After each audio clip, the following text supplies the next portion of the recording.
अस्सलामुअलैकुम दोस्तों, मेरा नाम आतिका मलिक है और एक बार फिर से आप सबका खुशामदीद है आपके अपने यूट्यूब चैनल आओ सीखे विद आतिका पे। तो दोस्तों, आज की इस वीडियो में हम बात करने वाले हैं कि यूपी बोर्ड एग्ज़ाम 2024 की तैयारी आप कैसे करें। अगर आप क्लास 10th यानी हाई स्कूल में हैं और आपने ऑप्शनल सब्जेक्ट अगर उर्दू लिया हुआ है तो ये वीडियो आपके लिए ख़ास रहने वाला है, क्योंकि आज की इस वीडियो में हम बात करने वाले हैं कि उर्दू का न्यू सिलेबस यानी 2024 का सिलेबस है क्या। जैसा कि एक कमेंट आया अलकमा खान, जिन्होंने कमेंट किया कि मैम उर्दू का कोई चैप्टर कटा है 2024 में। तो मुझे ये एहसास हुआ कि मुझे आपको सिलेबस पहले ही बता देना चाहिए पढ़ाने से पहले, लेकिन चलिए कोई बात नहीं, अभी भी देर नहीं हुआ है, क्योंकि अब हम सिलेबस को देखेंगे तो इससे हमें आइडिया ये भी लगेगा कि कितना हम लोगों ने कवर कर लिया है और कितना अभी बाकी है। तो 2022 और 23 का जो सिलेबस था उसमें 30% कम कर दिया गया था। सिलेबस को हमारे क्यों कम कर दिया गया था, उसके पीछे रीज़न था, क्योंकि 2021 का जो दौर था वो कोविड का दौर था, यानी कोरोना काल था। तो उस टाइम के बाद जब आपका एग्ज़ाम हुआ तब 30% सिलेबस कम कर दिया गया था, लेकिन 2024 में ऐसा कुछ भी नहीं है। यानी आपके स्कूल भी खुल रहे हैं और आपको पढ़ाई भी हो रही है, 1 साल से करीब आपकी पढ़ाई हो ही रही है। तो इस वजह से जिन टॉपिक को हटाया गया था उसको फिर से ऐड कर दिया गया है। तो आज की इस वीडियो में हम बात करेंगे कि 2024 का नया सिलेबस है क्या, और इसके साथ साथ ये भी जानेंगे कि जो कम हुआ था 30%, तो कौन कौन टॉपिकों को हटाया गया था तब, लेकिन वो फिर से ऐड कर दिया गया है। और इसके साथ ये भी जानेंगे कि किन टॉपिक से हमें कितने नंबर मिलेंगे। तो ये सारी बातें आज की इस वीडियो में हम डिस्कस करने वाले हैं। तो चलिए शुरू करते हैं। तो विषय उर्दू कक्षा 10 यानी सब्जेक्ट ये उर्दू है। यहाँ पर हम सबसे पहले बात करते हैं पूर्णांक की। तो पूर्णांक ये टोटल होगा 100 नंबरों का, लेकिन आपका जो क्वेश्चन पेपर होगा वो 70 अंक का होगा।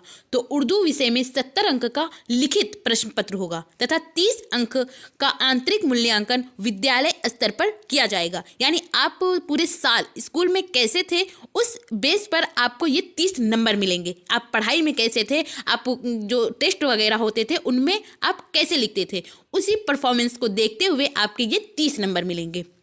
तो उर्दू विषय में 30 अंक का एक प्रश्न पत्र 3 घंटों का होगा, और जो प्रश्न पत्र होगा वो 3 घंटे, इसके साथ 15 मिनट और दिए जाएंगे। और ये 15 मिनट जो दिया जाएगा ये प्रश्न पत्र को पढ़ने के लिए होंगे, ये एक्स्ट्रा होगा।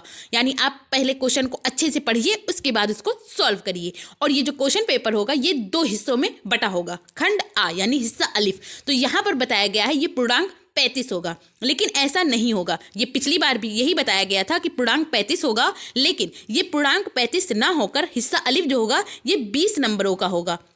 और जो 20 नंबर होगा ये ऑब्जेक्टिव क्वेश्चन आपसे पूछे जाएंगे, जिसे मारूजी सवालात या मुतबादिल किस्म के सवालात कहते हैं। तो ये जो टॉपिक होगा इन्हीं टॉपिकों में से इसको बनाया जाएगा। यानी ये जो मारूजी सवालात होंगे ये कहीं अलग से नहीं पूछा जाएगा, बल्कि जो टॉपिक आपके सिलेबस में बताया गया है इसी सिलेबस से ही इस क्वेश्चन को बनाया जाएगा। तो जो 35 नंबरों के लिए बताया गया है तो उसके अकॉर्डिंग हम देखते हैं कि किस टॉपिक से कितने नंबर बताए गए हैं। तो ये सबसे पहला टॉपिक है व्याकरण और उसका प्रयोग। तो यहाँ से आपको 6 नंबर मिलेंगे।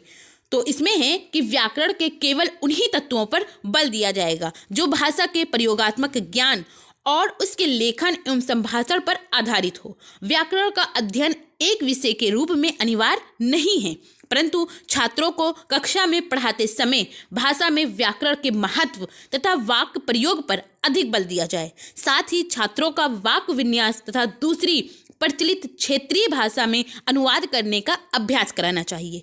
इसके बाद दूसरा इसके बाद जो है इसमें बताया गया है साहित्यिक विधाएं, जिसे उर्दू में असनाफ़े अदब कहते हैं। तो यहाँ से आपको 7 नंबर मिलेंगे। इसमें है नावल, जिसे उपन्यास कहते हैं हिंदी में, इसी को अंग्रेजी में और उर्दू में नावल कहते हैं। फिर दूसरा है इंशाइया, तीसरा है अफसाना, चौथा है खाका और 5वां है गज़ल, छठा है नज़्म और 7वां है कसीदा और 8वां है मरसिया।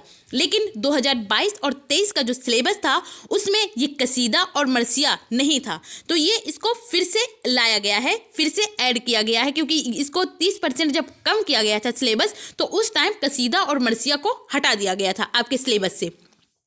इसके बाद तीसरा है कवायद, जिसे अलंकार कहते हैं और इसी को उर्दू में सनाए व बदाए कहते हैं या इसे सनात कहते हैं। तो यहाँ से आपको 5 नंबर मिलेंगे।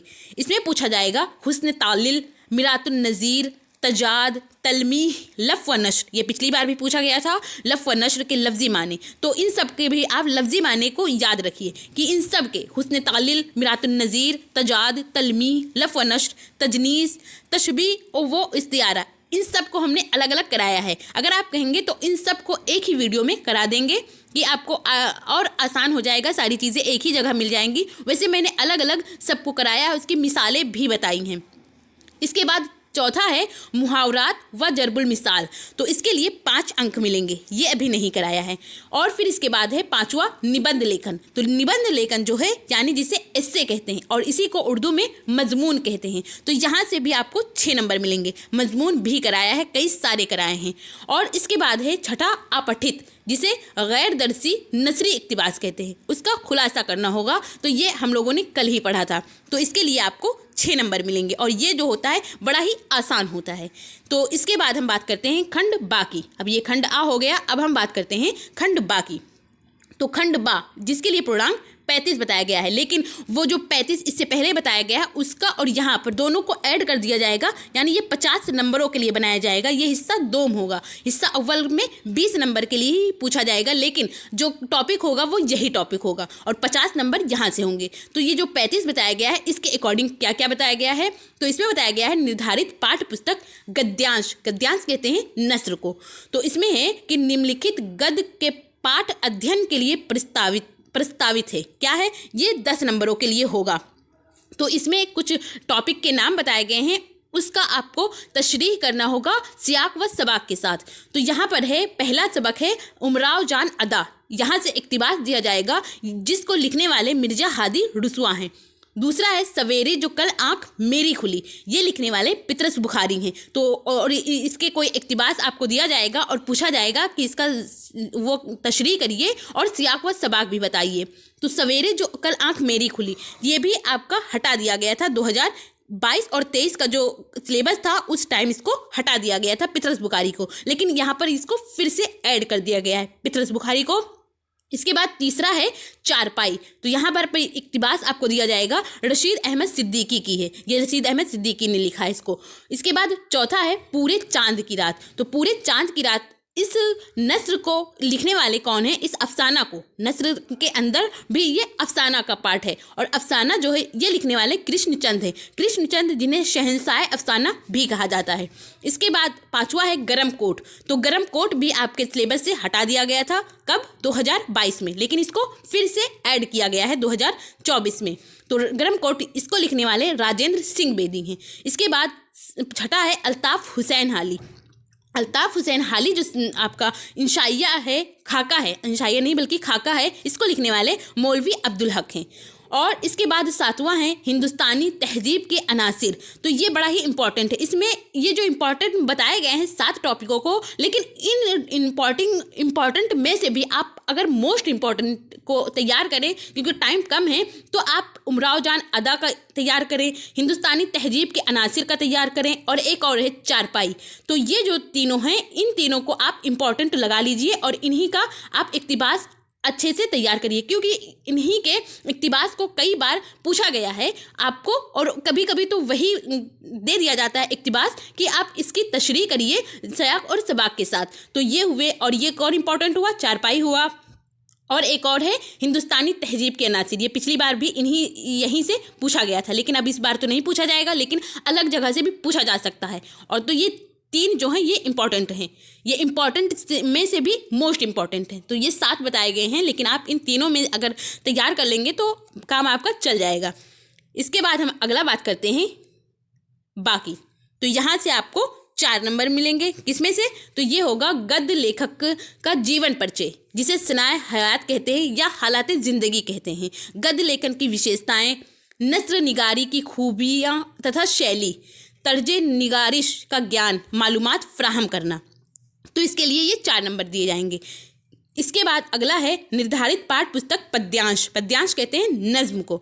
तो नज्म के अंदर से आपको 8 नंबर मिलेंगे। नज्म दी जाएगी, उसकी आपको तशरीह करना होगा ज़रूरी हवालों के साथ। तो ये हमने कराया हुआ है। ये पद्यांश होगा यानी नज्म होगा।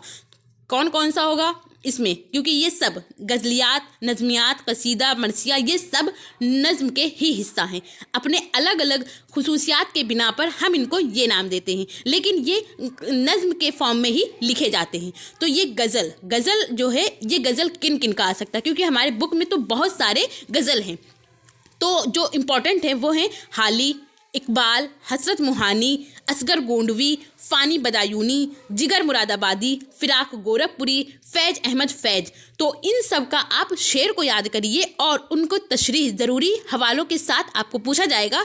तो मैंने आपको बताया है कि इसका एक ट्रिक, बहुत ही अच्छा, बहुत ही बेहतरीन ट्रिक, वो सभी जितने भी शेर हैं उन सब के जो शायर हैं यानी उसको लिखने वाले जो हैं, इन सब को कैसे हमने याद कराया है, आप उसको ज़रूर याद करें और उनमें से सिर्फ इतना का ही आप तैयार करें, क्योंकि ये इतना ही आपके सिलेबस में दिया गया है, वरना बुक में तो आपके बहुत ज़्यादा है। इसके बाद दूसरा है नज़मियात। तो नज़मियात जो है, यहाँ से आपको 3 नंबर मिलेंगे। कौन कौन सी नज़्म पूछी जा सकती है? नज़ीर अकबर आबादी की, हाली की, दुर्गा सहाय सुरूर की। और ये जो नज़ीर अकबर आबादी हैं, इनको भी हटा दिया गया था। कब?